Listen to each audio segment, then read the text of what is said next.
All right, welcome back, everybody. Episode 16. We're going to get right into it. This week's overview is the long-awaited Charter Edition.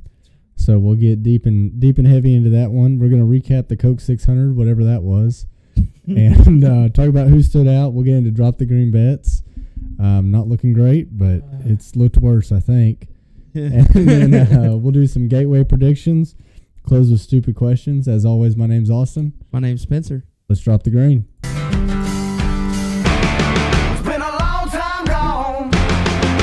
Truth's been told, and I've seen my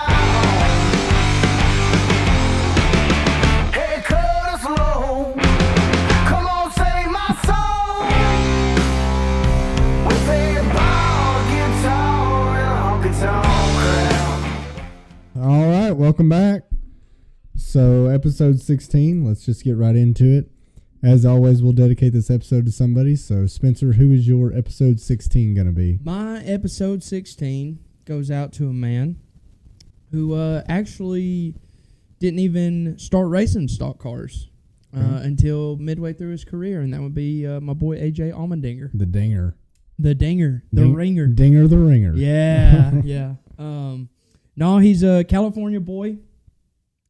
He started racing BMX bikes at age 5, which is very interesting. You know, like for some reason, there's a lot of race car drivers that started with BMX bikes. Really? So they're like that. To me, I consider that kind of like an X Games thing. So, I think it's just a cheap way to see if they're interested in racing and if they really want to do it. Dude, but I know Jimmy Johnson did BMX bikes too. I feel like you think that's. I mean, yeah, I know it's definitely cheaper than probably any type of racing, but do you think those skills really, like... Probably not. Okay. Probably not. Because when you're like using pedals. The only thing I could think that would translate is just the lack of fear. Okay, that's fair. Maybe. Yeah, maybe. And maybe that's... Yeah. I mean, if you're willing to... you're jumping. Yeah. Around other people. Yes. And, I mean, if you're willing to do that, I guess it's easier to throw them in a quarter midget and let them have at it. I don't know. Well...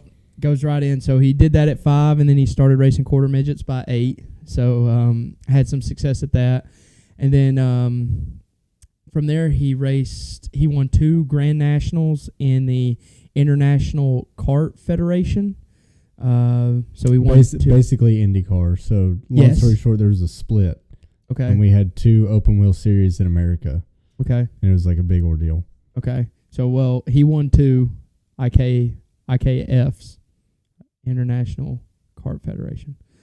From there, I believe that was early like 2000 or 90 or 98, 99, somewhere in there.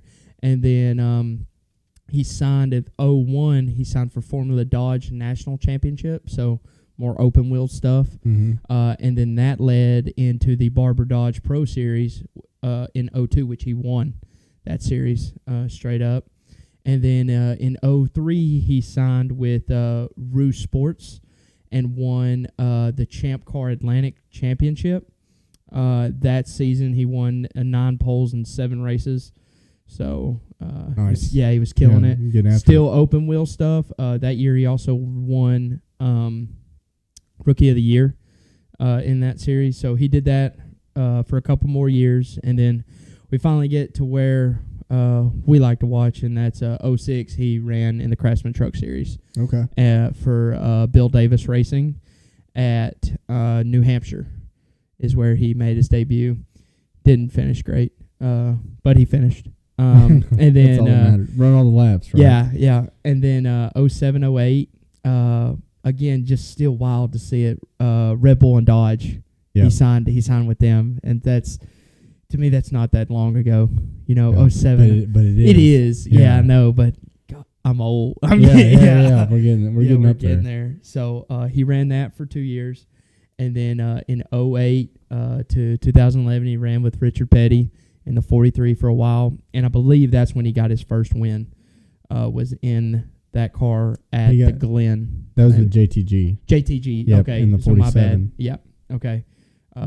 Which would have been 2012, so literally right after that. Well, 2012 he signed with Penske, or tried to, and he did a little something that he wasn't supposed to, you know. Took a little something. Yeah, took a little something, which would be like completely probably celebrated and swept under the rug like nobody's business 10 years later, 12 years later. But he lost that ride, and we can kind of contribute that back to how Joey Logano is at Penske. Yeah, and I mean, you never know. Maybe they would have let him go to begin with, but Joey gets fired from Gibbs. Yeah. Doesn't know where he's going to land, and he was a phenom, right? And then just couldn't get his feet out from under him in Cup. AJ gets fired. Joey gets a chance to go over to the 22, and 2 championships later, here we are. Here we are. It's nuts. So that if what you don't know is what we kind of didn't really exactly say is AJ Allmendinger popped positive Adderall. popped Adderall and hit positive on a drug test, so he got fired from his ride. Or I guess did he sign, not sign? Like they were in negotiations. I don't know about that, but I know he just got released. Yes, okay. Because he was indefinitely. But he was like very early on in the whole process. Yeah, and he had some good runs. Like I remember Martinsville with Penske, he was running really, really well. Mm-hmm. And that 22 car just always struggled until Joey got in it. But what's weird to me, and I've listened to a podcast with AJ. He was out. Did he talk about that? He talked about it, yeah. Whoa. And he was out kind of partying, and one of his buddies was like, "Hey, take this," because they were out drinking. Yep. And make you feel like a winner. It'll make you keep going if you know anything about it. And immediately gets a drug test afterwards, which just tells you how sketchy all this. It's kind of the same. I mean, you can almost relate that to the people that get caught cheating. It's like they always get tipped off, like, "Hey, we've heard this team's doing that." Yeah. And the drug tests always seem to coincide with people that are messing up as well. 100%. So there's a loose end somewhere. There is. Is what it seems like. There is. So I messed up my timeline when I said he had a win. So that's okay. That's okay. My bad. But so 2012, he gets that. He races part-time in Cup that year, so didn't race many races in 2013. I believe his suspension was all year. Like he didn't race. He didn't race at all in 2012, really. Yeah. From what I saw on Wikipedia, he got to come back in 13, and Penske put him in an Xfinity car. Yes. And he won. Yeah, he did very well. Yeah, he did very well. Won a couple times. Didn't win anything. Like he didn't win the championship, but he did pretty well. And then from 2014 to 2018, he signed with JTG. So that's where he got his first win in Cup. Yep. So sorry. That shot's getting to me. At the Glen. So he won at the Glen, very first time. And to me, that is all open wheel experience right there. I mean that's what that is. I think he's a true ringer. And he still is. Even as much as these Cup guys have caught up, he can still go out there and wax ass. Oh, yes. If you give him a car that's just... If you gave him the best car in the field, he's going to whoop everybody. Yeah. And a lot of times I feel like if you give him a 6th or 7th place car, he can still win. Yes. Which is nuts. Mm-hmm. And then he raced there till 2018 and then signed with Colleague. And he's been racing with them ever since. And that's the 16 I know. Had a couple of good runs at COTA. It's pretty much everywhere that's got a road course in it. Indy road course he's won. And something we didn't do that we pulled up that we talked about before the show, and now we're slacking. But this right here was the car. I know it's at the Glen, but this is the car here that he won in 2023 at the Roval. Yep. So the Celsius car, just honestly kind of boring ride.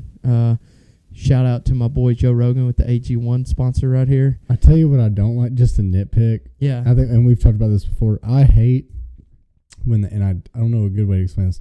When they put like an actual picture of the product on the car.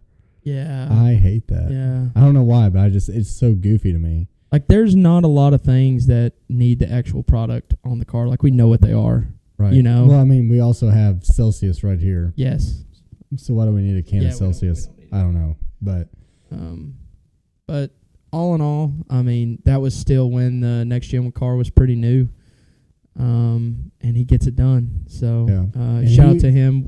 I wish him the best. I hope he gets to not that Colleague's a bad team, but maybe gets a better shot somewhere. Well, he's kind of a product into what we'll talk about later. But Yes. he was full time 23. Yep. And Colleague's mantra is trophy hunting. Mm-hmm. And then they pulled him out of the car and put Daniel Hemrick in because Daniel Hemrick brings a little bit of money, Mm-hmm. and that's really what it's about Yeah. now for a team like Colleague. But It has to be. it has to be for them to survive. But at the same time, AJ Allmendinger just got you a win, and Daniel Hemrick can't sniff the top 20. Yeah, he can. So I don't understand that. But no, I love AJ.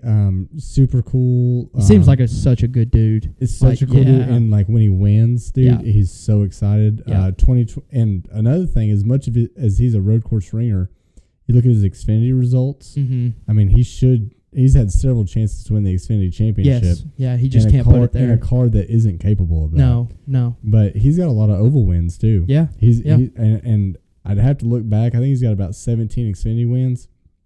I'd be willing to bet he has more oval wins than road courses, which is crazy. But 2021 Bristol, yep. He had that awesome finish where him and Cindric were sideways, spitting out, and like he got drilled in turn 1 after the checkered flag. He gets out of his car just like, and he's like, I'm 40 years old. You got to do what you can do while you can do it. And everyone's just going wild. It was. He's one of those guys that, I mean, he celebrates every win like it's his last. Yep. I mean, I think that's the personalities you need. Yeah. Yeah, it is. And then real quick, before we end on him, so 1 year, and I wish I would have done a little bit more research, but he was winning the Indy 500. Like, had it won, and his seatbelts were undone. And he had just a malfunction for some reason. No way. They but disqualified it? No, they didn't know. Oh. Only he knew.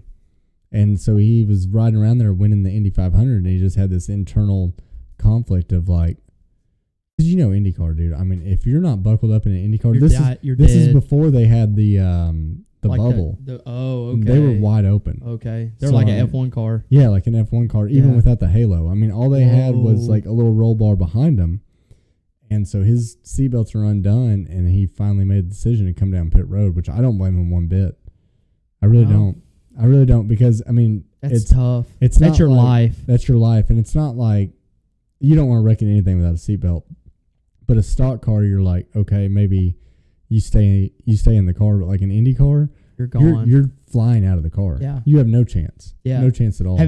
Speaking of wrecks and like different motorsports, I don't know what those Supercross bikes or those, the huge bikes that they race on, they race them at like the Glen and stuff like that, road courses and like stuff. MotoGP. Yeah. Okay, yes. Have you seen the new thing that they've come out with? And it's a airbag vest, a whole airbag suit. I think I have seen. And when they fall, it deploys. Literally, I saw a video of it, and I mean, when those guys wreck, they wreck. They wreck. I mean, there is no seatbelt.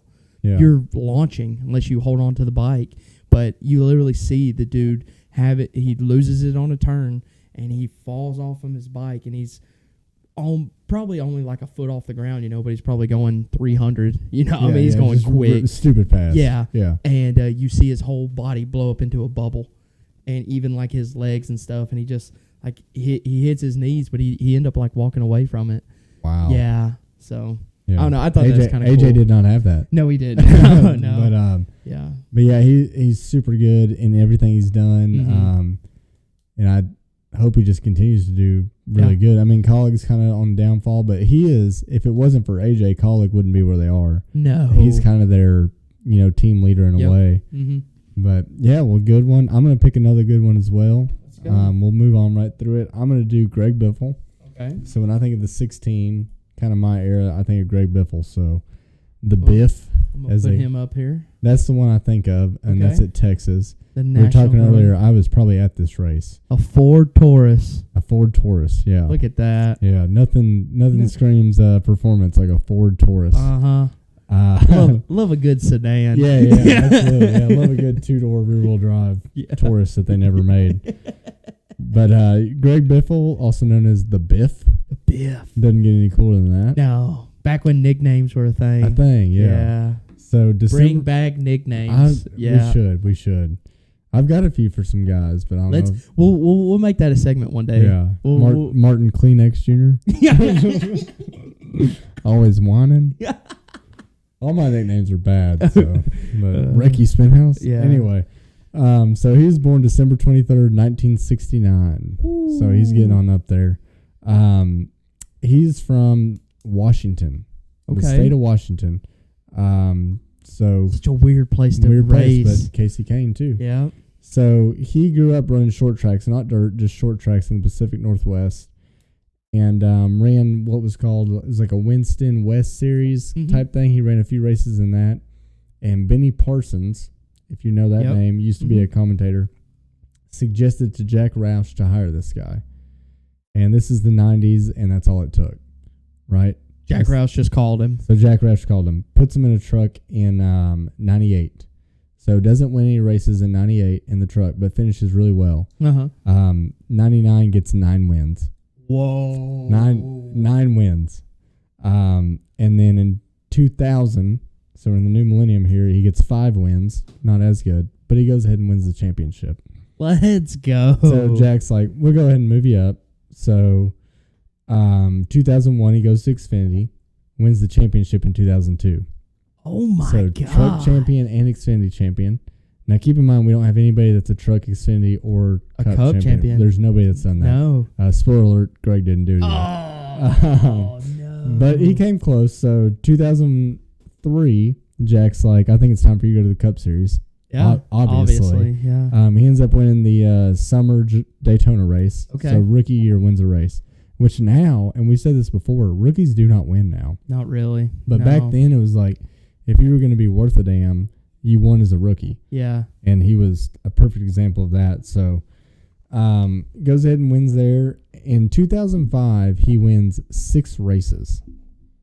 So keep in mind, he's a rookie in 03. 2005, he wins 6 races, finishes second in the championship. This is the old chase format. Yep. So we had 10 drivers. All we did was reset the points with 5 points apart from first down to 10th. No playoff points, none of that. And then they raced the last 10 races. Tony Stewart got hot. He was hot to begin with. Got even hotter. He won the championship. Finished second in his 3rd year. That's incredible. Can't complain about that. But that was kind of his best year. One thing that I noted is from 2004 to 2006, he won Homestead, the last race of the year. 4 years in a row? 3 years in a row. 3 years in a row? 04, 05, 06. Oh, my God. But he never had this playoff format we have now. That's tough. So, yeah. That's like the raw stuff I'm kind of circling. I would, if I was him, I would never watch the last race of the year. No. Because I'd be like, one time I won this 3 years in a row. And 1 year I finished second. Yeah. And he would have just won. Mm-hmm. So, anyway, his last win, we're just going to skip ahead. So he ran the 16 car all the way until 2016. So he was with Roush the whole time through the highs, the 5-car teams. Wow. Half the playoff field is Roush because they had 5 cars. Yeah. All the way to the absolute worst, the lowest of the lows. So last win was 20. Till they're not around anymore. Yeah, not around, except for Brad. Till Brad has to come in and save them. Yeah. But his last win was at 2013 in Michigan, and then he stayed with Roush until 2016. They kind of had some sponsors fall through. He wasn't running as well, but also none of them were running well. No. And they decided to say, we're going to let you go. He said, that's fine. And he kind of didn't do much from there. He's raced a little bit part-time for that NY Racing. Mm-hmm. And then 2021, maybe, it might have been 21. I can't remember. Somewhere around that time frame, he randomly raced a truck race for Kyle Busch Racing, or for Kyle Busch Motorsports, I'm sorry, and won. No way. Yeah, at the age of 50. That's some Mark Martin stuff right came there. in there and waxed those kids, but that's insane. But yeah, I mean, he was so good, very underrated. He was on the ballot for the Hall of Fame this year. I know you probably disagree with that. I'm okay with that. Okay, well, let me give you his stats, and then we can. Yeah, you can contradict yourself, I guess. Give me some stats. So 19 Cup wins. Oof. 20 Xfinity wins with the championship. Yep. 17 truck wins with the championship. Okay. I think that's okay. I think that's okay. That's okay. I think that's okay. You have 2 championships. They have 2 championships. Okay. We're gonna scroll back to a couple episodes ago. Scroll back. Go back and watch it. Because that okay? wasn't good enough last time. I'm not. No, you weren't saying that guys that had. You were like, oh, I this said guy's Ron, won. I said Ron Hornaday has 3 truck championships. Does he deserve it? And you said absolutely not. Because he didn't have any success in any other series. This guy had some success. Do you think 3 truck championships equals 1 Xfinity and 1 truck? And 19 Cup wins? Maybe. I just think you should do it with the best of the best. He did it with the best of the best. He won 19 races. He did. And not in the format. If he was in a format, he would have a championship. Yep. And I'll say another thing and people say it, I'm not the only one to say it. You kind of have to take into account for the Jimmy Johnson era. Yeah. Yes, won. You do. Yeah, you do. You know what I mean? Like, if you're running, like, take him out of Mr. the... 7-time. Yeah. Like, take him out of the equation of winning five championships in a row. Yeah. Half a decade, this man won every championship. Yeah. That's some Max Verstappen stuff. Yeah, like if you is. can do anything at all, Mm-hmm. it's worth a note. So, but yeah, he's still kind of racing around a little bit. He was going to be in the Daytona 500. No way. And JJ Yeley's right, and JJ didn't make it. Yeah. But they never paid him. He made a public statement. He was like, "I'm still haven't been paid for last year's Daytona 500, so I'm sorry, but I'm not going to race for him again." That's fair. And JJ Yeley showed up, and his fire suit said Greg Biffle on the back. Whoa. Yeah, so that's how last minute that was. Wow. But, yep, so my episode 16's to the Biff. Yeah. You got AJ Dinger the Ringer. Uh-huh. So we got 2 good guys this time. Two good guys. So it's going to be a great episode. On this car right here, I just want to point out that the number placement. I know some people don't care about it, and I was used to be on the board that what's it matter, but there is something about seeing that number right below the driver window that just right below where the one on the roof is. Yeah. Like it just makes sense. Yeah, kind of. So the more you watch it, but God, these contingencies Gen 4 cars were absolutely I know so much. And that's probably 1,200 horsepower they're popping under there. Probably 900. Yeah, 900 I mean, I know sure. it's 900, but they cheated it up. They're all running at 1,000. But easy. Yeah, that was the peak of NASCAR, and the cars looked nothing like a production car. Yeah, and I'll leave it there. Yeah, but all right, well, good deal. So we got the Greg Biffle, AJ Allmendinger edition. Mm-hmm. Let's jump into this overview. Yep.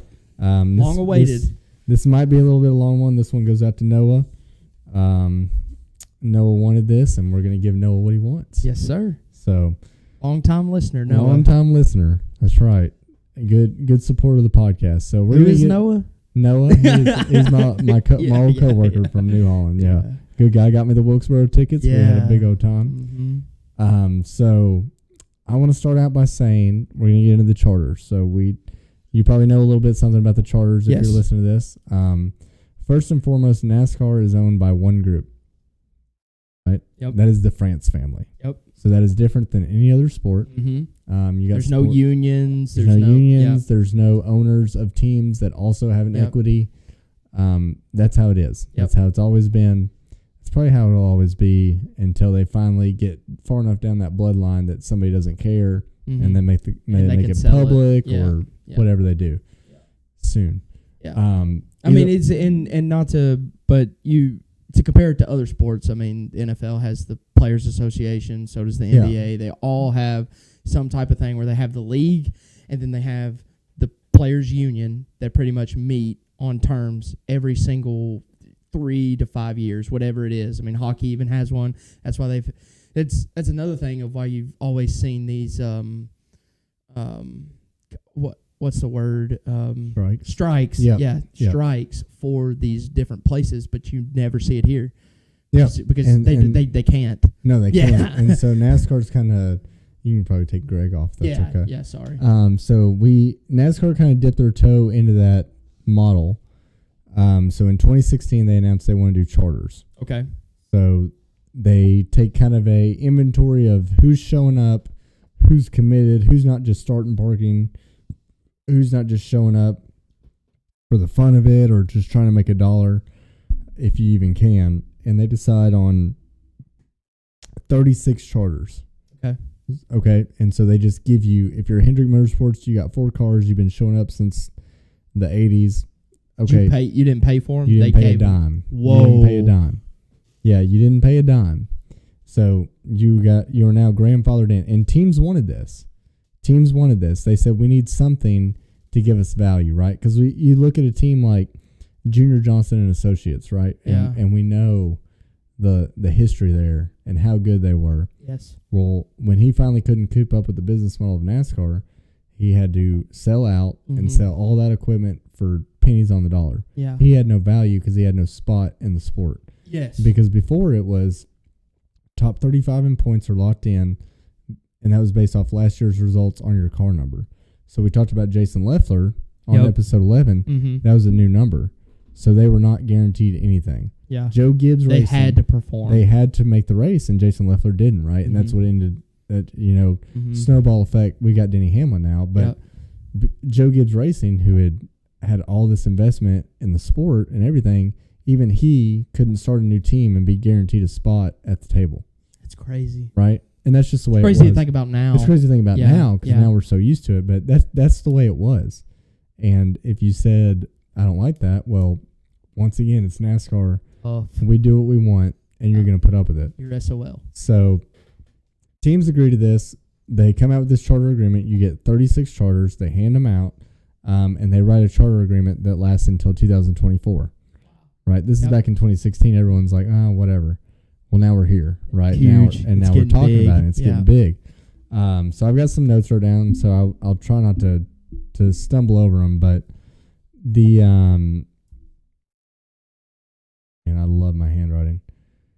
So the kind of the details of the charter are how much money the charter teams get. So you have a guaranteed seat at the table, and they're going to tell you how much money you're going to get. Now, once again, NASCAR doesn't release that information. The estimate is $9 to $10 million per charter. Okay. Right now. That you get. Yes. Right now, that's going to fluctuate depending, and we'll get into that a little bit later. But the rules on that is, you have to you have to start every race. So when we go to the All-Star race and you've got Spire out there or Colleague that's lost his last year's Easter egg, they don't want to be there because they know they're not going to get there, but they're a charter team. And that's in their agreement that they have to show up. So that's why we see at least 36 teams show up for the All-Star race. And then only X amount make it. They have to be there, whether they want to or not. And that's why it was kind of ridiculous when we were going to Texas, is like, hey, we signed this charter agreement, and now you're making me go all the way to Texas, and I know I'm going to run an open and not make it. You know you're not going to. But I'm trying to build something. That's why I got a charter. But now you're kicking me in the butt at the same, if any of that makes sense. It's you're going backwards in a way. Yes. But so what a charter does is it guarantees you entry and a place in the sport. So it gives you value. So let's say you're Furniture Row with Martin Truex Jr., right? They lost a sponsor. Well, they also had an alliance with Joe Gibbs. And when Truex won the championship, Joe Gibbs upped their dollar amount. Of course. Because Furniture Row was like, pay us X amount, we'll give you our engines, data, our engines, all that. Well, when little brother starts beating you, you're probably going to up that amount. Of course. So they up their amount, then a sponsor drops. Well, Barney Visser with Furniture Row can't make up that difference. So what does he do? Well, I'll just go out of business, which is fine. I'll just sell my charter.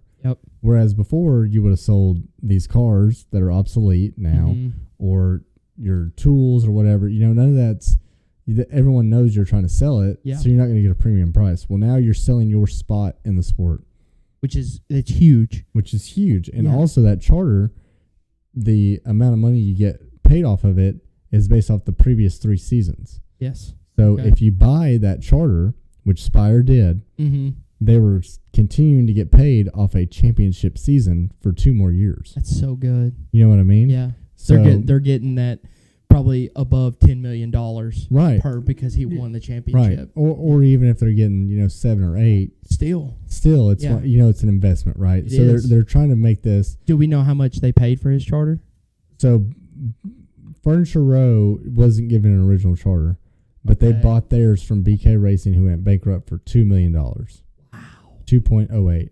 They had to triple their money. Easy. Oh, I'm sure. Yeah. And then Barney bought it. and then Barney sold it, and they never disclosed how much it was for. But at the time, they were like, "This is the most a charter's ever went for." And it was guarantee you less than $10 million. Yeah. And we'll get into where they're at now. Yeah. But at the time, everyone's like, "Can you believe a NASCAR charter's worth, let's say, $7 million?" Yeah. Everyone's flipping shit, right? They're like, "How could this be worth $7 million?" Because you got to think it's almost like crypto. How couldn't it be worth? Because it's $7 almost million, like crypto in a way. Like it's not real, yeah. right? But it is real. But it's the market, yeah. right? It's worth what somebody will pay for it. 100%. Which is like crypto or Yeah. old classic hot rod. They're all worth what somebody will pay for it. Yeah. So, and that's what makes it get weird. But when we did this charter, so we used to have 43 car fields, and it was kind of that old school model. Well, they determined 36 teams want to be here, right, based on 2016. So we're going to set the number at 36, but we're going to do 40 car fields. So there will always be 4 open spots. So if you want to show up, you can. You're not going to get paid as much as these other 36 guys. Of course. And you're not guaranteed a spot. And you're not guaranteed a spot. You have to get it's just like the old days. You have to make the race. You have to make the race. Now, everyone always complains now. They're like, well, we used to have 50, 60 cars come. Well, we went to a charter system for a reason because it was a struggle to get 43 cars there. Yeah, it was. You know what I mean? Yeah. And so now we're sitting at 40, and we'll see more than 40 come to Daytona. Yes. Right? Because that's the biggest we'll race. see 43 to 45. Yeah, and there's always a handful that don't make it, or 2 to 3. Yeah. In some races we have 38, some races we have 40. There's some races we have 36. Yeah. You know, especially if we go all the way out to Sonoma or something like that, people aren't going to go out there. No. Which is fine, and I'll kind of get into why I think that's okay in a minute. But in these rules, they also wrote a minimum standard of holding the charter.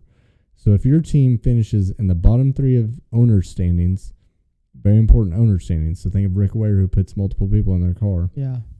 Owner standings for 3 years, NASCAR can remove your charter. Oh, wow. They can take it? They can. Have they? No. Absolutely not. That's, wow. Absolutely not. Now, what we've seen is... Is that to the grandfathered in teams, you think, mostly? It's for anybody. I know it's for anybody, but why would you put that stipulation in there if someone because bought they want it to be they want it to be competitive. They don't want anybody buying a charter that's going to ride around for one lap, park it, and take their money. Because that in the mid 2000s, they would do that. I'm telling you, you would hire somebody to start and park your car. Whoa. That was the thing. I remember being at Texas as a kid, and somebody would take the green flag and pull, make a lap or two, and pull in, and then you never see them again. Because they were making it was a different. The costs were lower, payouts were higher.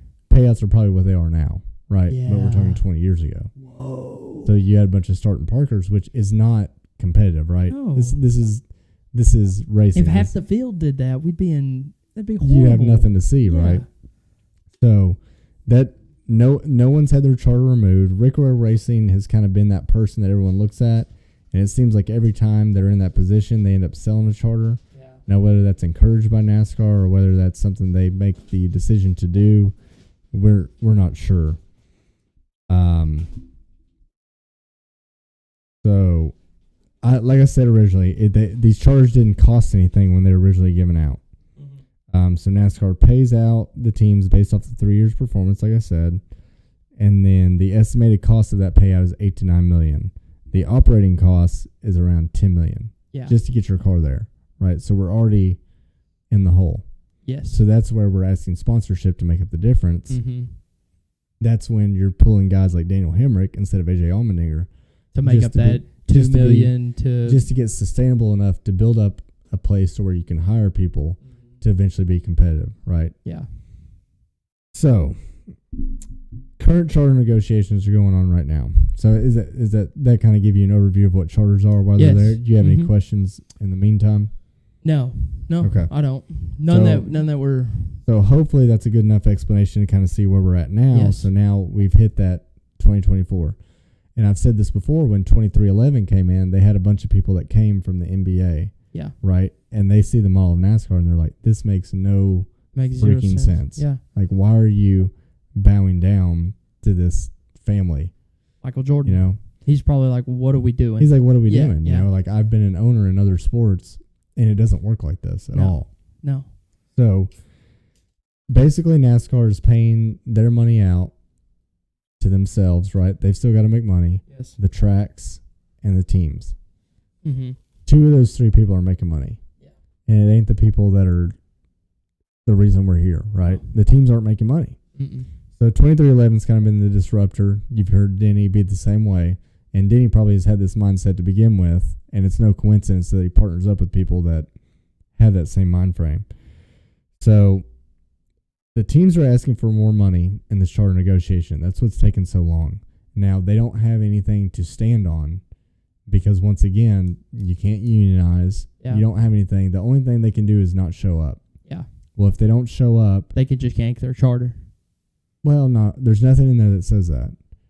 There's nothing in there that says that, but you also have sponsor obligations, right? That's true. So what are you going to tell if Yeah. you're 2311, What are you going to tell you got Monster? Monster, McDonald's, Yeah. what are you going to tell them? Oh, we're just not going to show up because, we're unhappy.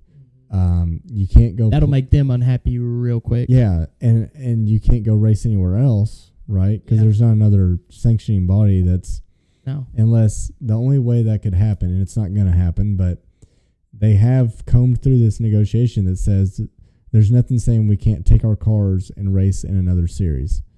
But it would take Rick, Roger, other billionaires. Joe Gibbs. Joe Gibbs, Yeah. got a lot of money. They'd have to make their own racing series Yeah. just to, and at that point, then you'd have to have a TV deal. I mean, they're Yeah. kind of stuck between a rock and a hard place. Mm-hmm. But at the same time, they could just all decide not to show up Yes. and take that risk of our sponsors are going to back us.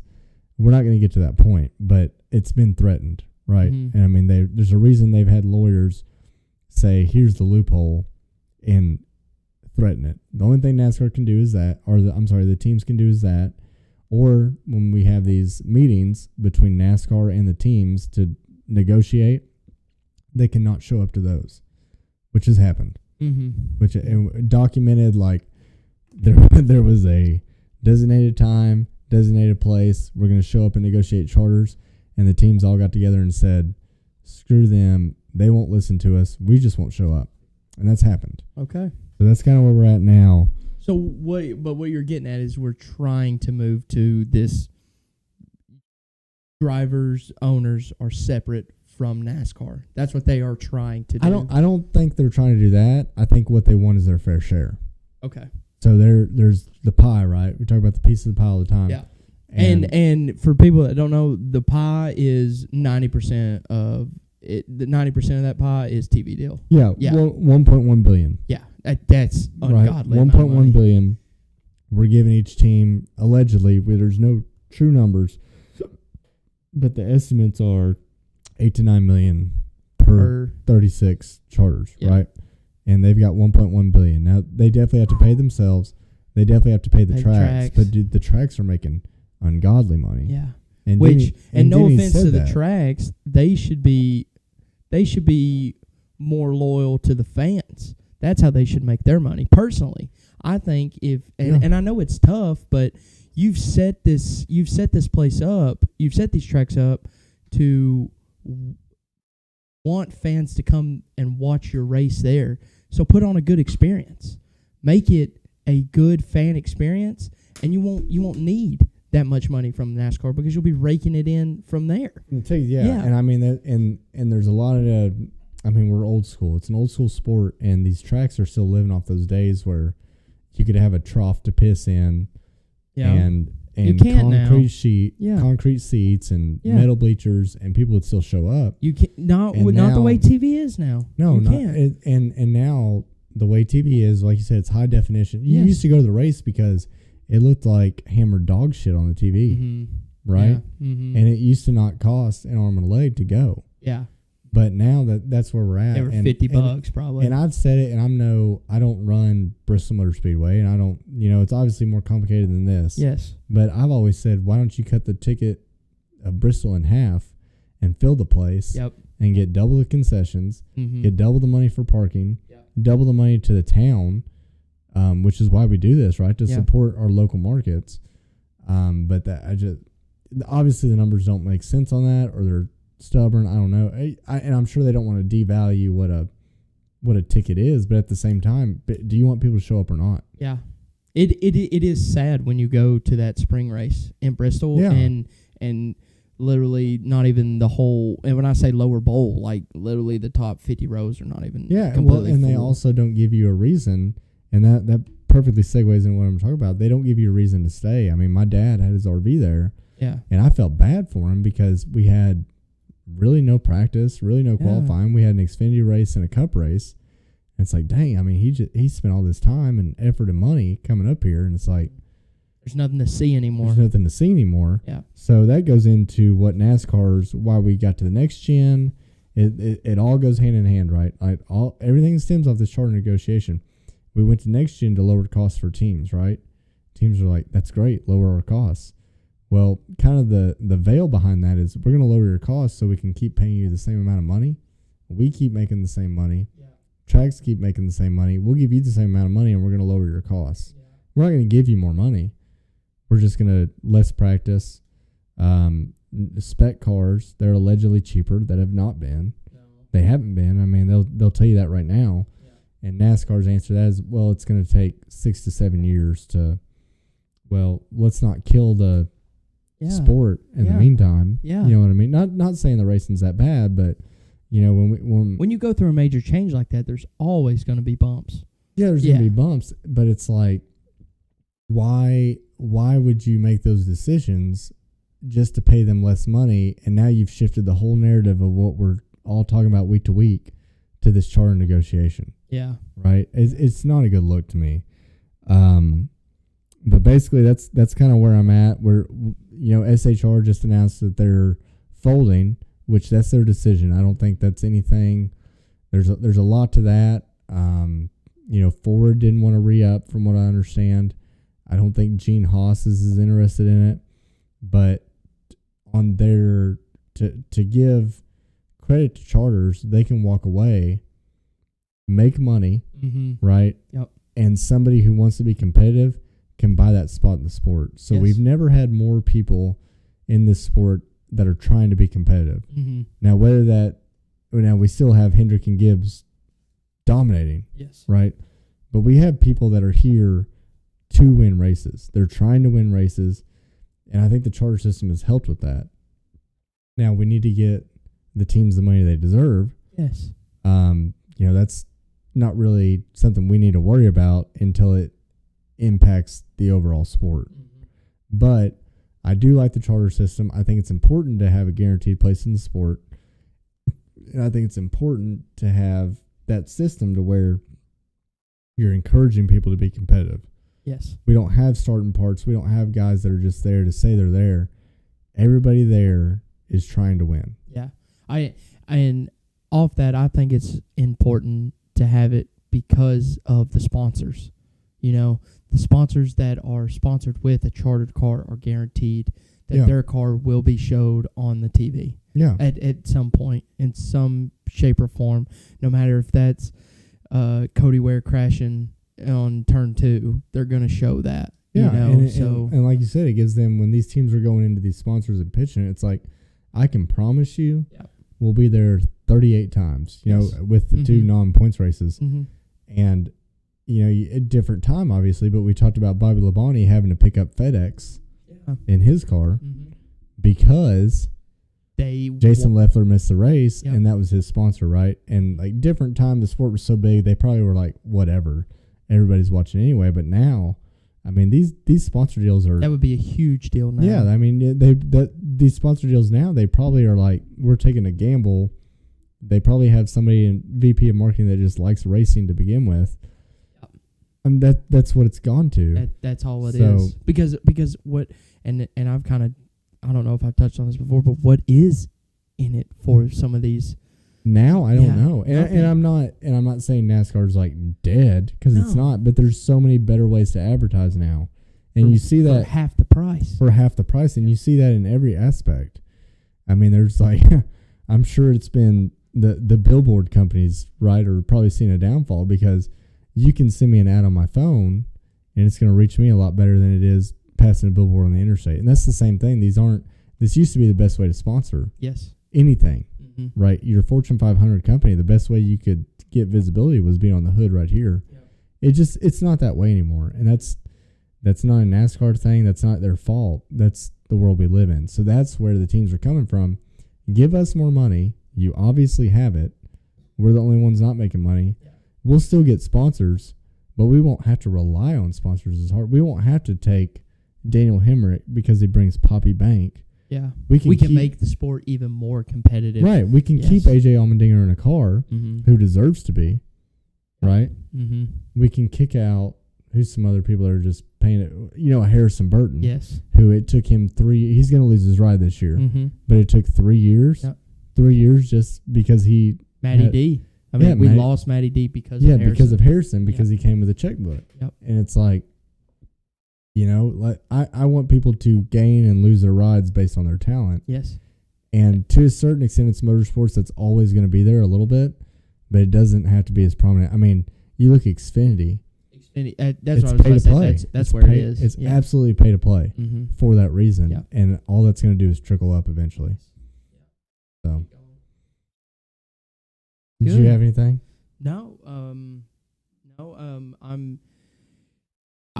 It's very interesting to me. Of course, we've signed the new TV deal, $1.1 billion.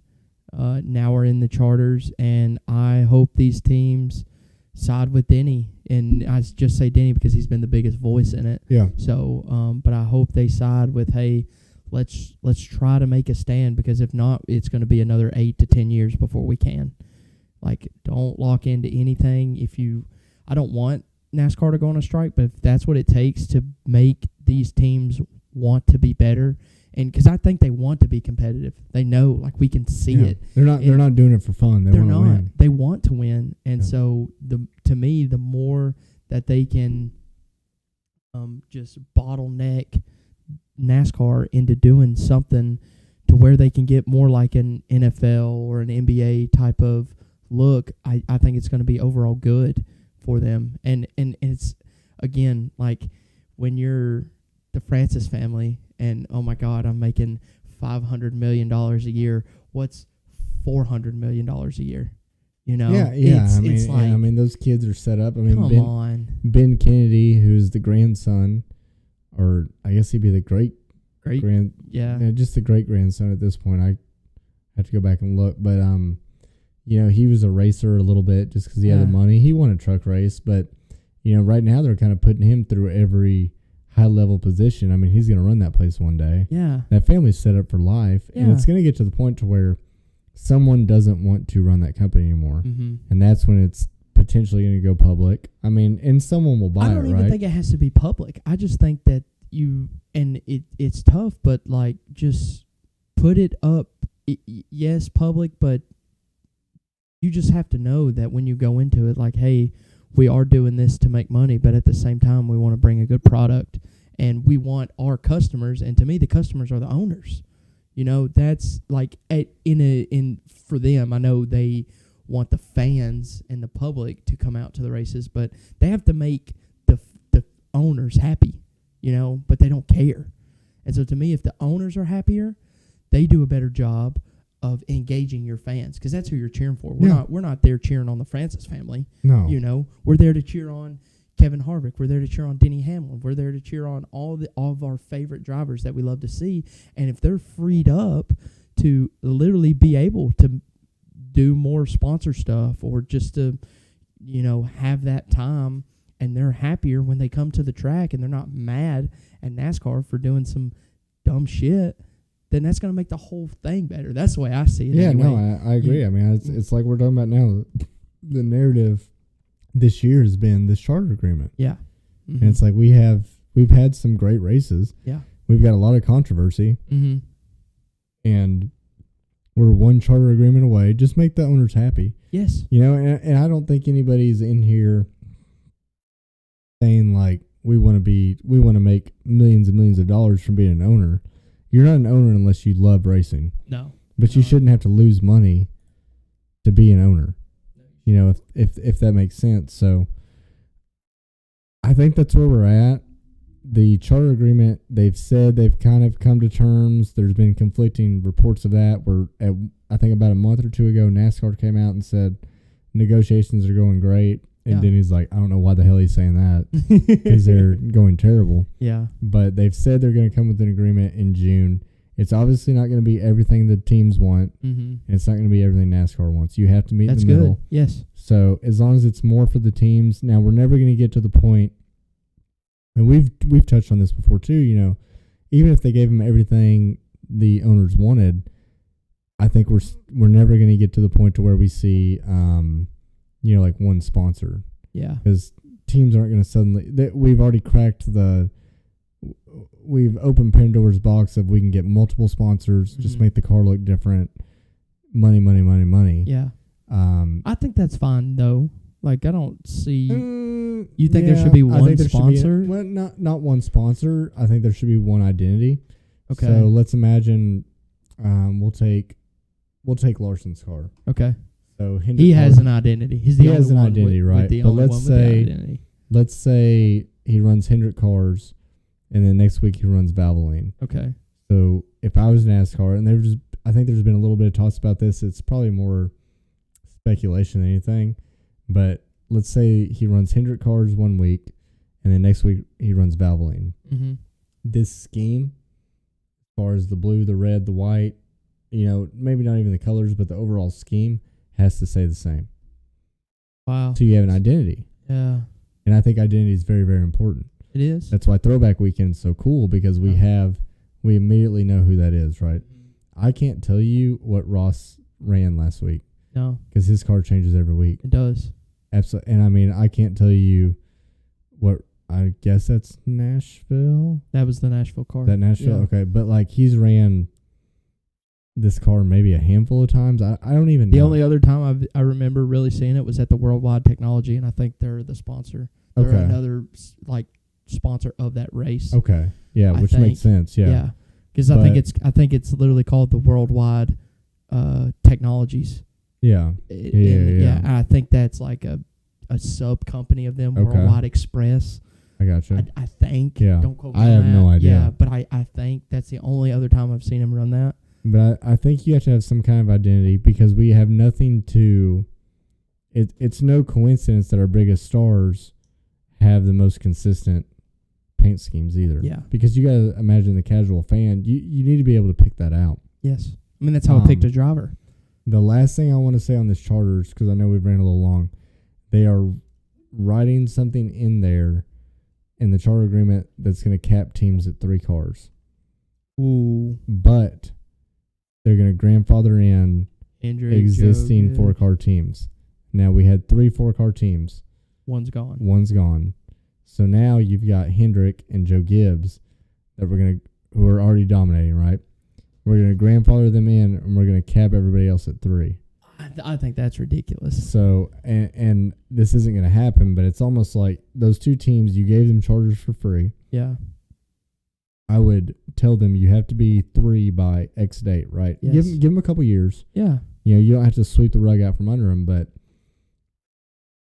and you know, Rick and Joe are going to gripe. Yeah. But my response would be, you're going to make so much money you're off going to that. make so much money. Off that 4th charter. You're going to make so much money Yeah. because the value of your charters are the highest. Yes. Right? Even if you sell the 48 or who's the lowest? The 54, I 54. guess. Which is the 54. I don't know how that works since it was the 18. But the 18 would probably be the lowest because he only had one win a year for a while. Mm-hmm. But even where they finish in points, those are going to be high value charters. Yes. Both of them. You know, I would give them that date and say you have to go down because it needs to be, if you're going to make that rule, then it needs to be level. You cannot grandfather. And they did that those to Roush, you know, when they said you can't have 5 cars, boom, they took Roush's 5th car away. They didn't even give him a time frame. No, they didn't give him, you have to have 4 cars. Okay, we'll get rid of our 5th car. So at some point, I'm 100% with you. at some point we got to bring the hammer down to these legacy guys. I mean, we appreciate what they've done. NASCAR wouldn't be what it is without the Hendricks and the Gibbs, but it's only going to make their 3 other cars even better. Right. I mean, you're gonna take the best people from that 4th car, right, and you're gonna put them spread over the other 3. Like because Rick and Joe can keep all the personnel. Yes. It's not like they have to get rid of them. They have the money. Yeah. So I don't know. That's something interesting to watch out for too. And if not, it's going to make those other guys better. Yeah, If the 48's crew chief has to go somewhere else, he's going to get paid to go somewhere else. exactly. Yeah. Exactly. If not, he'll probably stay at the same salary he has and do something different for Yeah, for Hendrick. R&D, Yeah. right? Yeah. So it'll be interesting. Like we're seeing that with SHR. We've got a four-car team, four car teams worth of people that have to go somewhere. Yeah. I don't know if you saw, but Front Row Motorsports has already announced. Yep. They're that buying one. They've bought one of them. I would be surprised if that's not Riley Herbst. Yeah. Just because he brings the money. Mhm. Unfortunately, it shouldn't be. He doesn't. Yep. He can't do shit in Xfinity, but he's probably going to be a Cup driver.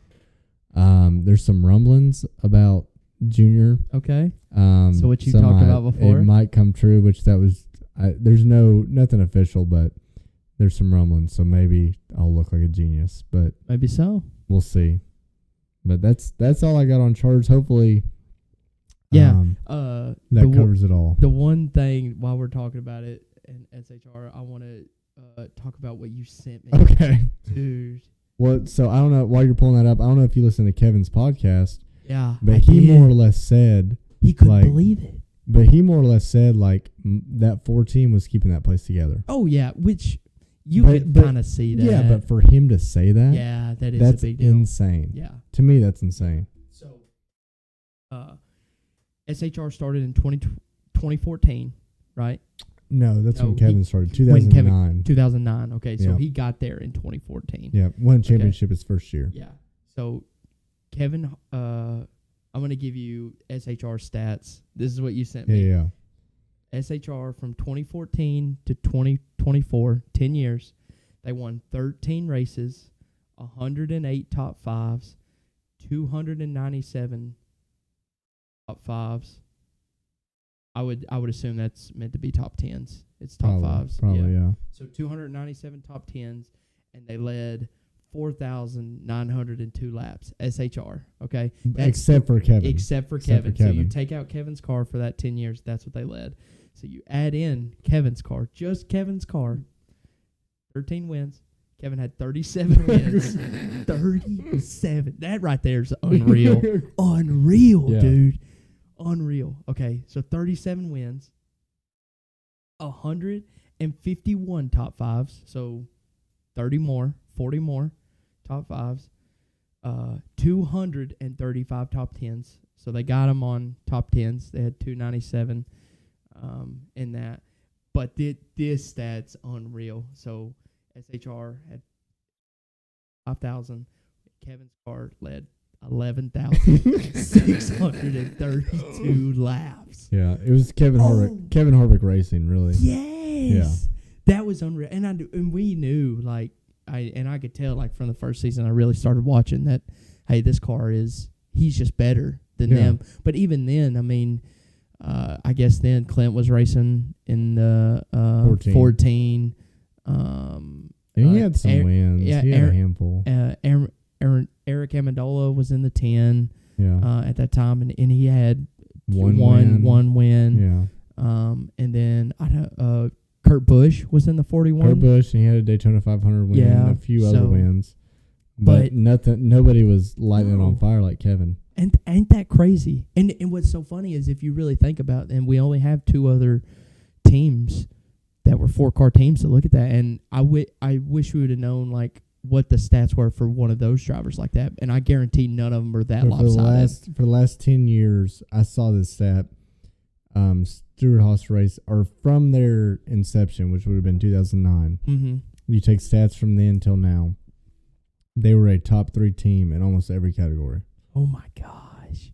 You know, because Tony was there. Tony won a championship with him. Mm-hmm. Tony won a lot of races, and then even Newman got a handful.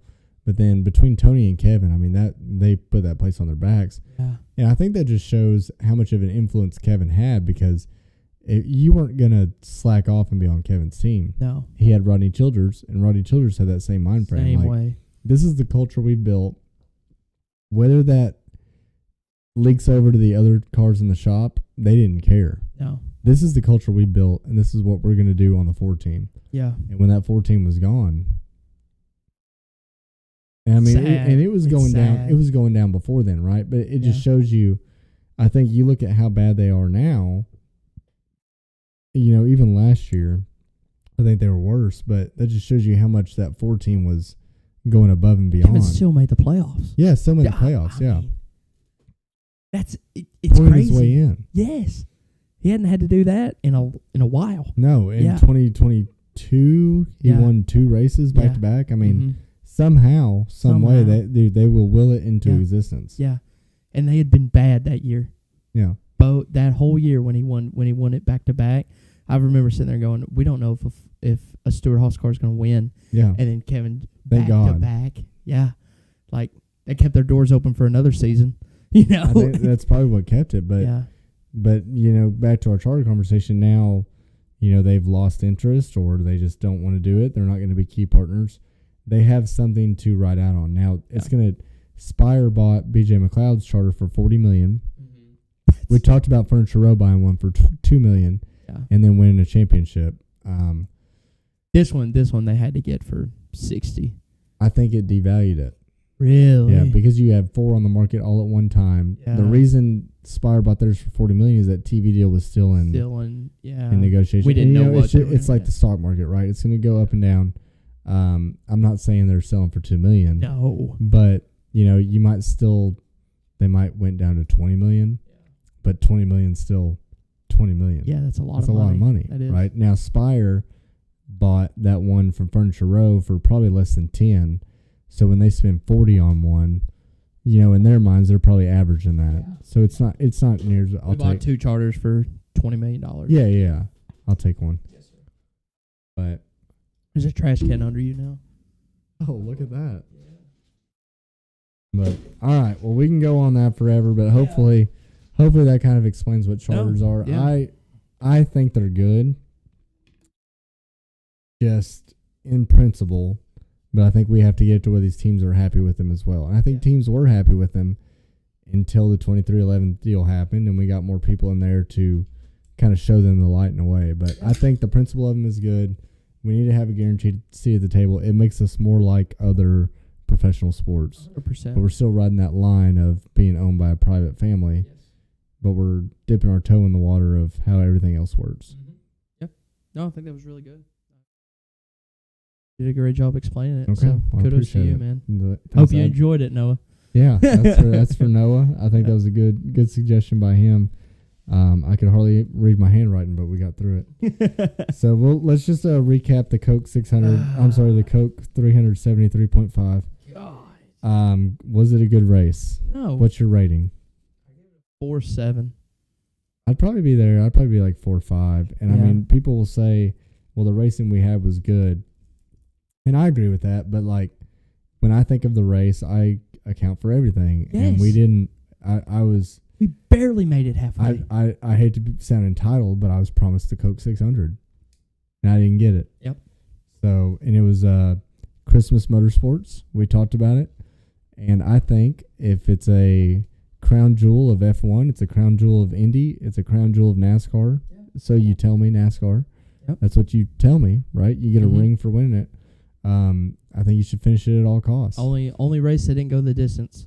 Yeah, and Even Indy made it happen. even Indy made it happen with a huge delay. Yeah. And if you keep fans there until 11, Yeah. and I've been up all day watching racing, give it to me. Yes. And here's my other thing. Now with social media and YouTube and everything, let's say everyone falls asleep and doesn't watch it anyway.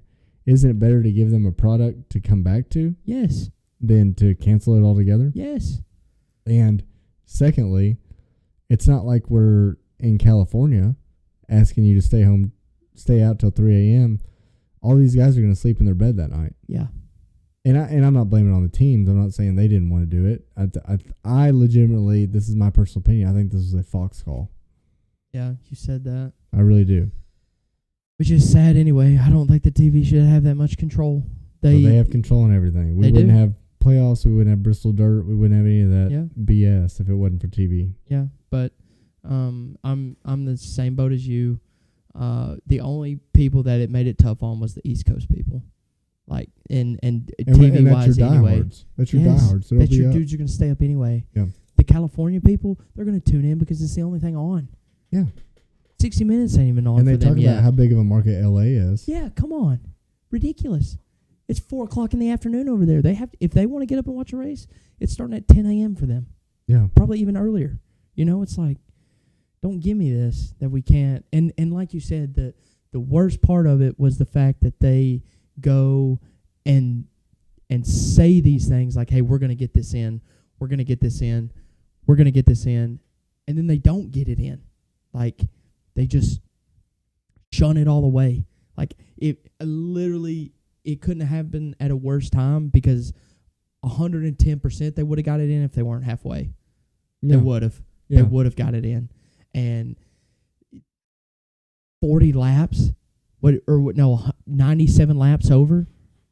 Yeah. What was it? How many did they run? We weren't through stage 3, so we probably had 120, 130 laps or so left. Yeah. So, I mean, to me, you're barely halfway. You know, yes, you're just over. You're just You're over. just You're 70, over. 70 miles over halfway, but I Yeah. mean, it's like, I was just of the, and there was pictures of the track afterwards that people posted, and it dried itself. Yes. And like, don't give me that humidity. And I'm not saying we probably would have went racing after midnight. Yeah. But once again, like, the fans were booing poor Christopher Bell, who did nothing wrong. No. And they're booing him. They're not booing him. They're No. booing NASCAR for, hey, you made us believe that we were going to do this. Yeah. And when I'm sitting here at home watching recaps of Race Hub, because you've led me to believe that we're going to do this, and there was no communication Zero. until we come back on, and they're like, well, it's not raining, but we can't dry the track. So I don't understand where we're coming from on that. And I just, Indy had that big delay, and they had multiple press conferences beforehand. Yes. Jeff Gluck was on it. Yeah. On point, man. And he's like, this is what they're saying. This is what they're going to do. Don't even come to pre-race. They're going to push it back. Yeah. And we're going to get this race in. But here's what we're doing. Yep. And I almost feel like if NASCAR would have said, as soon as they had that delay, even if they would have been like, hey, we're foreseeing it to be too humid, we're not going to be able to get the track dry before X time, we don't want to do it that late, I still would have been mad, but I would have understood because I would have been told. Yes. But, I mean, it's just like they make zero statements about anything. When you leave it to Fox to make a statement, ridiculous. Fox should not have anything to do, and I know they do, but they shouldn't. But they do, They should have zero effect on when the races happen. That if TV deal pays this much, hey, we deserve a spot. We're going to get our race in no matter what. And I understand, it would have been different if it rained for 7 hours after that. Yeah, but it didn't. It didn't. It was the same storm that Indy got. The exact same one where it rained. And it to me, it from what I saw, it didn't rain as hard as it did at Indy. It rained at Indy. Yeah, it rained. Yeah. And I know they still had daylight after, but literally that's your premier It's the race. longest race is the crown jewel. Yeah. You It's already Christmas. have a thing with the city that says, and that's a big thing that NASCAR has to deal with when they go to these different cities, is city ordinances of we can't do things so late. You have the okay from that city that we're going to go late into NASCAR city. Yes, that we're going to go late into the night when we do this. Like it didn't matter if the whole race started on it, and it did. It started on time, and if it would have continued out, we'd have still raced till midnight. Yeah, really close to it. And so it's like, come on, grow up, give it. Yeah, I agree. Stop. And it's those things, and I know and to me, the only way that you can protest as a fan is to quit watching. But I know you don't want to do that. I'm not going to do that. No, and the other thing is the reason I saw somebody on Twitter say that, and I got into it with him. But he was like, we should boycott Fox, and it's like the reason Fox and NBC and all these networks have NASCAR by the balls is because it's a niche market with low viewership. It is. Right? And it is. It is. I'm not saying nobody watches, but compared to other sports, It's low viewership. Yes. It's still in the millions, Yeah. right? This is still a big deal. This is still a big sport that's not struggling. But in the grand scheme of things, we have low viewership, Yes. right? So that's why TV can do what they want. Mm-hmm. So your solution to getting TV to not do what they want is to give them an even smaller audience, Yeah. to where they continue to do things. To do more. That's a dumb mindset. If It that's is. your mindset, Yeah. you are completely backwards Mhm. of what you should be doing. Yeah. So I don't have too much more to say. Larson came in. We'll touch on him real quick. I mean, if you're a Larson fan, you experience the same Larson woes you have all the time. We watch him go too hard. I think he was going into pit road, and if he would have executed, probably would have passed some people on strategy, because he's so aggressive getting on pit road. Yep. In a cup car, he's amazing at it. You'll never convince me last year at Homestead that he was not speeding. I don't think. Not for him. Not for Not him. for him. I don't think he would have sped at Homestead last year, but Blaney was super conservative. Yep. He was super aggressive. He knows how to do that. He doesn't know how to do that in an IndyCar. Not yet. Not yet. Yeah. But what a showing. Yeah. There was one restart. I mean, he led laps. What can He you led ask laps, for? yeah, which was a little pit strategy, but before that happened, he was running 6th. Yep. He upshifted twice, bogged it, Mm-hmm. and lost 10 spots or so. He got back to 14th, raced his way back up into Yep. the top 5. So, I mean, you knew he had the speed. You watched the end of that Indy 500. I don't know if he has the experience to do what Joseph did, so it's hard to say if he could win that race. Because, I mean, you look at what Joseph and Pato did, and Pato at one point had a chance to pass him and let up. Yeah, he didn't. And he knew. he tried to wait. Yep. And he passed him, if I remember right, kind of exactly where Joseph passed Marcus last year. Mm-hmm. And Joseph still somehow had time to pass him out of 3 and 4. I don't know. It was the best racing we saw all day. Yeah, I mean, and you knew that was going to happen too. Nothing against the Coke 600, but those Indy cars can put on some snoozers on road courses. But when you put those things on Ovals. on the Brickyard, going 220, I mean, God, they put on a show. Yeah. So I don't know if I think Indy's kind of gotten to that point like NASCAR where you have to be in it every week to know how to win. Yeah. But I think he could have easily finished top 5, got on a plane and came to the Coke 600. Justin Allgaier got his car up to speed. Unreal what he did. I mean, I thought he was lost at first. Me too. I thought he was going to fence it 5 times. Yeah. Worked on that car, and Justin Allgaier came over the radio and said, all right, when Kyle gets in this thing, he's going to win. Yeah. And that's like... And he put him in perfect prime position. Now, Kyle 13th or but 14th. Kyle would have had to go to the back. Yeah, but still. That's nothing for Kyle. But they had adjusted on that car, and I thought that was super humble of Justin Allgaier to be like, I'm not Kyle Larson. Yeah. But I can tell that if Kyle Larson gets in this car, yeah, it's... Did you see on the TV broadcast what she said? I don't remember her name. The girl that works at Race Hub. Shannon Spake. Yes. Yeah. Yes. So they go there. Of course, the rain delay has just happened. Literally, Larson has just landed, so we see him like running to the car. Not sure what that was about, by the way. Like it wasn't delayed at that point. Yeah, it was. He didn't know that.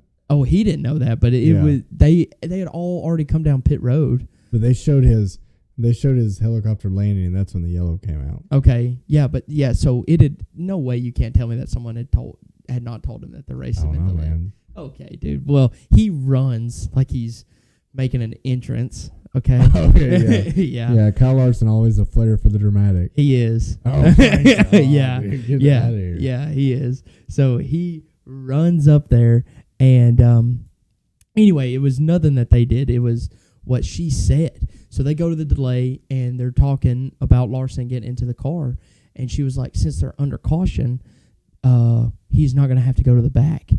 Yeah, dude. And Larry Mack called her ass Yes. out. Yeah. Larry Mack's like, I've been doing this for 40 years, and that's not right. Yeah. Yeah. And but thank the Lord. But then she goes, "Oh, I was just telling you what I was told." And I'm like, somebody at Fox needs to calm down and quit just sending out information they don't know. Yeah. You know? Or she just made a mistake and tried to throw somebody under the bus. She may have, but at the same time, I could have told you anytime you make a driver change, you go to the back. you go to the back. Yeah. But then again, I could also see NASCAR doing something like that for Larson. Yeah. Yeah. You know? I hate to say that, but yeah. Yeah. Yeah. And not because it's Larson, but mostly because it's a Hendrick car. Yeah. Yeah. And that's really where my mind went with it. Now, she fixed it, and it was all a thing. But just to still say that, you know, Yeah. like, and then Yeah, they, of course, I think she then was- what's crazy is then they go to commercial. Right, And, you know, and you're like, you're sitting here. I'm kind of mad that the race has already stopped. You know, I understand we had to stop because there was rain. But at the same time, you're like, now you just learned that the best driver is coming to the track. And not that what I was mad about personally is not that I wanted him to do well, but I had taken him out of my fantasy lineup. Right. You know, Right. and then to hear that now he's going to get to start 13th, I'm like, what? But it still would have went down to Justin Allgaier in your fantasy. Yes, it would have. Yes. Like Kyle Larson didn't exist in that race. He didn't. So Yeah. but he did exist up until like 2 hours before the race. Well aware, because I had him on my matchup over Byron. Yes. Forgot to change it. Yeah. Yeah. Yeah, you should have changed it. Yeah, I was like the only one that didn't. Okay, yeah. But I was guilty of it too, because literally, and the only reason I got lucky is because I was so invested in the Indy 500 for the first time ever that when I get the tweet from Jeff Gluck that says, hey, he's not going to make the start of the 600, perfect. He's not going to count towards anything. I didn't even think about it, because I didn't have him in my lineup. I just had him in the matchup. But yeah. Did you watch both at the same time? I did, yeah. Two TVs? Two TVs. Yeah, I did two TVs at my house too. It was and that's really why I feel like so pissed about the Coke 600 is I did not watch hardly any, because I got a big TV and a small TV. Yeah, well, they're both kind of small. They do just fine. And so I have my big TV on the Indy 500, and then I brought my little 32 in from my bedroom. And it had the Coke 600 on it, but like I wasn't watching that. By the time the Indy 500 got done, I wanted to see, because the thing I love about the Indy 500 is, dude, they will show that celebration, every bit of it. Yeah. And it was like a 10, 15-minute celebration from Joseph Newgarden. Dude did the best celebration I've ever seen. He did that last year too. Did he? Yeah. He goes up into the crowd. I don't know if you remember. So last year, Joseph won it finally, like 12 years of trying, won it. Immediately goes into the stands. And then Blaney won the Coke 600 that night. He did the same thing. He did the same thing. Oh. And they're like, what made you want to do that? He's like, I saw Joseph do it. Yeah. Because they're both Penske guys. Yeah. But yeah, he did it again, and like so emotional. Pato's interview was just like, God, you feel for that guy. Mm-hmm. But I mean, their post race is amazing. Yeah. And I mean, it's not like that every week. No. But so anyway, my point being, we watched all that. By the time we get around to the Coke 600, we're in stage 2. Yeah, I think I felt like I watched like 30 minutes of that race. Yeah. But yeah, it sucked. Larson's going to get a waiver. We know that. There's no reason to discuss it. People are suddenly pissed off about waivers as if Chase Elliott didn't get 2 in 1 year. Yeah, for real. Come on. I don't even want to. To someone that probably didn't even deserve it. Come on. We don't have enough time for me to get into that. No. Standouts. 1 sec. If you want to just go off our notes, because I didn't write down our LaJoy Carson. I know Carson got it again, but I've got the old show sheet over here. I have it. I don't have it for 15.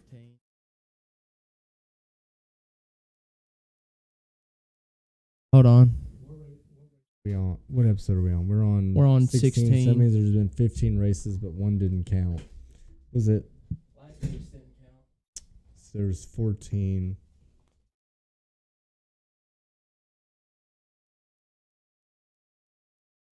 God, we never throw anything away. So episode 14 should be our count.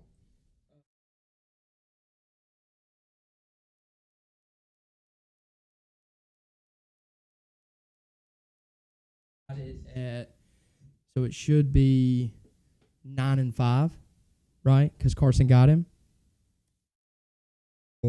Yeah. So 14. So for 13, it was 4-8. LaJoy won 15 or won 14 because we didn't count the All-Star race, which would be 15, right? Right. So it should have been at 14. It should have been 5-8. And now, episode 16, it should be 9-5. Okay, so Carson's got 9. Because Carson got him this week. Because Corey decided to spin out again. Yeah. Okay, so Carson's 9, Corey's 5. Yes. Okay. Yeah. And it's not looking good for Corey. No. I don't know if you checked this, but Carson is 24th in points. Corey is 30th. 30th, yeah. I listened to Corey's podcast and Stacking Excuses, Stacking Pennies. And he was talking about how, well, we're not a key partner, yada, yada, yada, so we don't have this. There's 7 people above him in points that are not key partners.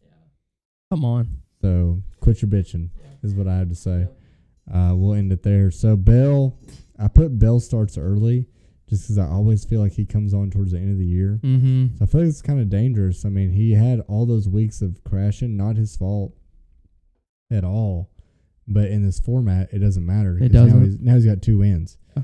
So I think it's a little scary for him to start early like this.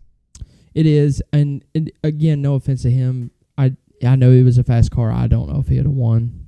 Yeah, I don't. I think Brad was way faster. I think Christopher said that in his post race too. Yeah. I mean, and I'm not saying he got lucky. He was up there when it happened. Yeah. And that's the way it is. And we talked about the fans booing him. He did nothing wrong. Yeah. They were not booing him. No. He did nothing wrong. It's just like, yes, he won. Now he has 2. Does he start early? I don't know. I think from now you expect a lot out of Christopher Bell. I think he's going to go quiet on us again. He might. He's going to go quiet. But if he wakes up in the playoffs, you got to think he's got all these bonus points. Yes. Yeah. So that's where I think it's scary. Is I fully expect him to come on strong towards the end. Mm-hmm.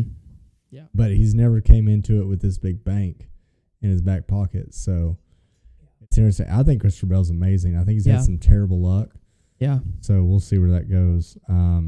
Not too much to stand out. I mean, I think we covered it. Let's get straight into the bets. I think I led you astray. You can throw me under the bus. No, throw me under the bus. I can throw him under the bus, but the one thing I'll say is NASCAR, when you make these decisions, you really hurt small town dudes like me who are just trying to make a coin and a little bit of betting. I mean, it does. Yeah. It sucks. It's shitty. It sucks. But they went halfway. Yeah. And they're going to call it the same way. So I know, but it's terrible. And some dude was probably thinking that when Justin Haley won the Daytona 500 or won the summer race at Daytona. Some bettor was probably like, let's go. You know, they bet him to win. And it's like, here we are. But it's tough. So we lost everything. We lost everything. How much are we down? We're down 12.5 units. Okay. And we got to, boys and girls, we have to start digging. So I come up with dig us out of the hole right here. We're going to get at least a unit back. 2 units this week of our 3 units on Ty Gibbs, top 10. Solid. He's minus 200, so that wins us a unit. Which is, and of course we get our 2 back, so that's a 3 unit overall win. Okay. And then I kind of hinted at it. I was going to do it last week, but and I think we were on point for it. It was one of the ones we lost, but Ford to win. Fords are going to win. They are. I'm telling you. What's the odds? Plus 230. Okay. Yeah. That's a full unit. That's a full unit on a Ford. You made it easy. So that's all 3 units. That's all 3. Okay. We're putting faith in Ty. Ty's been good. He's not in the graveyard yet.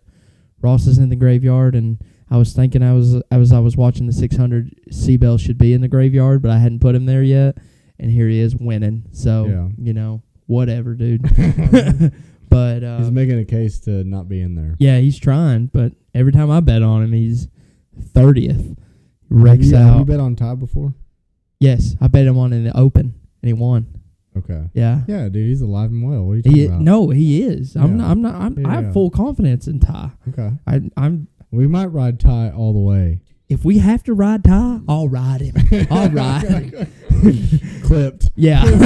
I'll ride whatever Ty needs. Ty needs. He's minus 200, so there's not much value there. So he needs to perform. But Little giblet coming out for us. That's right, little Ty Giblet. I'll ride him till he's dry. You made that really easy this week. I'm trying. We got to do something. I had one suggestion, and I just want to pick Spencer's brain on it here. I was thinking Alex Bowman top 10, and then we looked at his odds. What was he? Plus 220, 200, yeah. For top 10. Yeah. No, it's there. Value's there. I just don't think he's... Dude, I'm telling you. I'm just itching for it. I hope he does. I know some Alex Bowman fans. No, I do. I'm an Alex Bowman fan. I know, but Benjo. Benjo. I hope it for Benjo. I know. He's going through he it literally, right now. he literally texted me the other day, and he was like, dude, I guess he sent me like this spreadsheet of like you know how they do like the S tier ranks and stuff of drivers or something, but they changed like the categories of the like what the fans are feeling, you know, and Bowman fans were just sad. They were on suicide watch, and I was like, they put him in suicide watch, and I was like, you need to calm down a little bit on that. He hasn't won in 2 years, so yeah, but still, he hadn't won in 2 years, and I remember thinking, wow, Kevin will never do that. Then he does that, you know, but he's still making the playoffs. And again, you can not like the format, but when you make the playoffs, you have a chance. Yeah, I mean, Bowman's definitely going to make the playoffs. Yeah. That's no concern. Yeah. But I've been like a huge Bowman fan. I've always thought he was so good, but it's just getting hard, man. I know. Is he like not putting in the work? There's something because the cars, weird. The cars are good. Yeah. So I don't know what. And I think he puts in the work. It's just like, is he not a good fit? I mean, does he need a crew chief change? Something? Well, they just got him Blake Harris. Was Michael McDowell's crew chief, and last year was their first year together. They didn't get a full year together because of his injury. You wonder how much of his back is still, still not feeling it in the seat of his pants. But I don't know, man. When he did make the All-Star race, which granted it's the All-Star race, it doesn't matter. They're only accepting the top 2 out of the Open, but I'm like, dude. I mean, how is Bowman? How are you not? Yeah.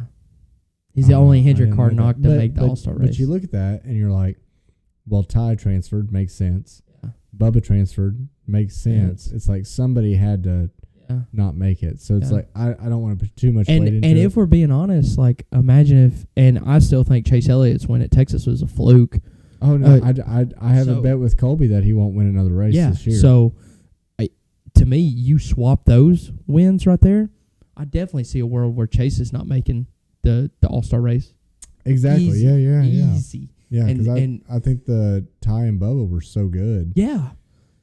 At that particular track. Particular 100 laps or whatever it was. I mean, Chase would have had to do something not crazy, but he would have had to really perform. Yeah. So, I mean, and again, Bowman didn't finish third, but still, I mean, once you don't finish first or second, it really doesn't matter where you finish. It doesn't matter at all, no. So it was weird, but I do think he'll finish top 10. But I see in the position we're in why you can't do that. I can't. I understand completely. If we're down 4 units, I'm probably putting all 3 on Bowman. Yeah, you know. But if we get down to like minus 20, we got to start swinging. We do. Carson, baby, come back. Yeah. I will say that Justin Haley was looking yummy about mid stage 2 there when he was running 11th. Yes, his finish did not reflect his day. No, at all. And a lot of those guys didn't. A lot of those guys, it did not reflect their day. It didn't for sure. So for sure. All right, well, let's get into Gateway predictions. I honestly, the only thing I'll say, it's a short race, 300 miles, 1.25 mile track. This is the 3rd time the Cup Series has been there. It's put on not necessarily like great racing, but some good controversy. We got the Denny and Chase Ross. Denny and Ross. Mm-hmm. And then last year the internet went out. Yeah, that's like a good thing, but I don't have like a huge prediction on this. I really don't know. Just when it's these tracks we haven't been to a lot, I don't know what to think. But I don't either. Okay, I didn't know like maybe if you saw a trend or because I don't see anything. I don't see anything. I'm excited for it. I think it being a short race plays a key, and also being an intermediate track plays a key. Those have been our intermediate racing is where this car performs well. Yeah, and so I hope the trend lives on of that we get to see good racing. So Yeah. I'm excited. The thing I love about there is like that is a market that is obviously thirsty Yes. for NASCAR They racing. want They it. always show out. Just super cool track. I love the tracks that have small stands. Yeah. Like, as far as capacity, because you can pack them. Yep. And it's the people that want to be there. Dude, it looks 10 10 times better on TV. And it's weird. Like you can have 40,000 people, and they're louder than 80,000 at Bristol. Yeah. Yep. It's weird like that because I mean, it just seems like if you go to that race, you want to be there, Mm-hmm. and you're super hyped up about it. So I don't know many. I don't really have any predictions. I think it can be all over the place. You look at Joey won the first one, Kyle won the second one. I don't see either one of them winning. No. Just the way they've ran this year. So No, I mean, literally the only thing we've seen out of Joey is the All-Star race. yeah, And but also maybe they picked up on something. Maybe A so. little bit of a flatter I'm good track. with the Ford winning. Yeah, I mean, Yeah. we need it. Yeah. We need it. So I don't know anything until we see qualifying. I'm sure they have a short practice, but it'll be odd. I don't know if tires are going to matter. I don't know, man. I'm excited for it more than anything. Mm-hmm. It's a cool place to go. It It is. seems like a cool place to go. It's a market that I think Yep. we need to be in. Exactly. We need to keep going back there. I don't think the racing will disappoint. So No.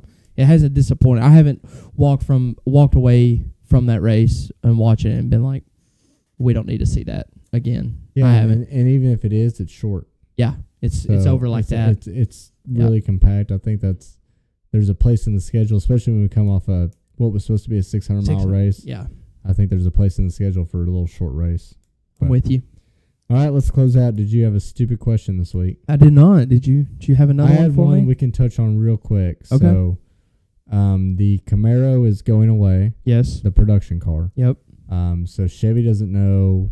They haven't announced what they're going to make the car. They really don't have another car. I know we talked about it earlier. You said maybe Corvette. Yeah. Me personally, I don't think that's on brand for Corvette. You can't make this Cup car look like a Corvette because now they look like No. a Ferrari, Yeah. but an American Ferrari. I'm not complaining. I think the C8 Corvette is so sexy. That's such a good looking Yeah. car. And it's a mid-engine. Mm-hmm. I think their forte is the road racing, the IMSA Team Corvette. They're all about balance in that Corvette. Yeah. They I mean, just that's not it the game. floats. That's not the game we're playing Yeah. here necessarily. Whether that's what NASCAR wants or not, but that's not the game we're playing. I don't think that's on brand for Corvette to make that a Cup car. Yeah. I think they love their road racing. That's kind of the eliteness of it. Not that Mhm. NASCAR's not elite. It's a weird line I'm walking here, but basically I'm saying I don't think they'll ever make a Corvette a Cup car. There's really nothing for Chevy to go to unless they want to do a front wheel drive car. And I mean, we talked about this earlier too. Everybody now is like crossovers, Or electrics, and trucks. Trucks. Yeah. I mean, that's all it's selling out because you're Yeah. either like us, you want a truck, Mm-hmm. or you're like our girlfriends and you want A a crossover. crossover Yeah. because they don't care. They just want Yeah. They just a want the car. room. Everybody they just wants the room. and they want a car. They don't care what it looks Yeah. like. Everything looks like Those our girlfriends are perfect for road trips. right. Yeah, I mean you Yeah. can't beat a good crossover when you're but traveling over 7 hours. Everything looks like a Toyota RAV4, Mm-hmm. and it's as a car guy, it's disgusting to me. But that's the world we live in. Yeah. So, I guess my point being, my stupid question: why are we still making these cars the model? Yeah. Why is it not a Ford Cup car? And we had Greg Biffle's car up earlier, right? Taurus? A Taurus. It looked just like the Chevy Monte Carlo, or Impala. the noses might have been different, but Barely. barely. I mean, the win on Sunday, buy on Monday is dead. I don't care what you say. I don't care if you're one of those old fans. Sorry, Devin. Sorry, Devin. But at the peak of NASCAR, all the cars look the same. Yeah. No, and to me, maybe this is dramatic. It's insulting to me that I'm watching a Camry go against a Mustang, go against a ZL1 Camaro. Yeah. That's insulting to me. Yeah. I'm And the Camrys are just waxing them. yeah, and like that's so they don't make a V8 Camry. They No. don't make a rear wheel drive Camry. No. It's ridiculous to me. So I would have no problem if they just had a Chevy Cup car, a Ford Cup car, Yeah. and a Toyota Toyota Cup Cup car, car. and we're promoting the brand. Yep. It's reliability, it's speed, it's whatever you want it to be. It's just that, hey, we're here, Yeah. but let's make it more about the brand than the model. What do you think? I'm with you. It's something that we've hit on before. Is like none of these best sellers are V8 pushrod engines anymore. Yeah. And those are going to go away too. They're going to go away. Yeah. So why are we trying to market to a V8 pushrod engine, which was a Mustang, which was a Camaro, which I guess back in the day was a Supra? The Supra would have been overhead cam too. Okay, it would have been. Yeah, okay, so when Toyota, that's what's funny. So when Toyota came in, they said we want to come into NASCAR. Yeah. And NASCAR said we have 5.8 V8 pushrod engines. Take it or leave it. And Toyota said, okay, we'll develop one. Yeah. Because at that It's time, wild. at that time, it's not a flip of a switch, right? But NASCAR needs to get back to, we are NASCAR. Here's what we are. If you want to come here, here's what you need to do. Yeah. Let's stop lowering horsepower, increasing drag, and changing all these things to invite manufacturers that are never coming. Yeah. Let's be Billy Badass and Yep. say, we are NASCAR. We are good at what we do. This is what we do. Mm-hmm. If you want to join us, here's what you're going to have to do. Yeah. Easier said than done, or it would be done. But Mm-hmm. to wrap that up, that's kind of my point of like, just make a nose. I mean, I don't even care if they're all the same. Yeah.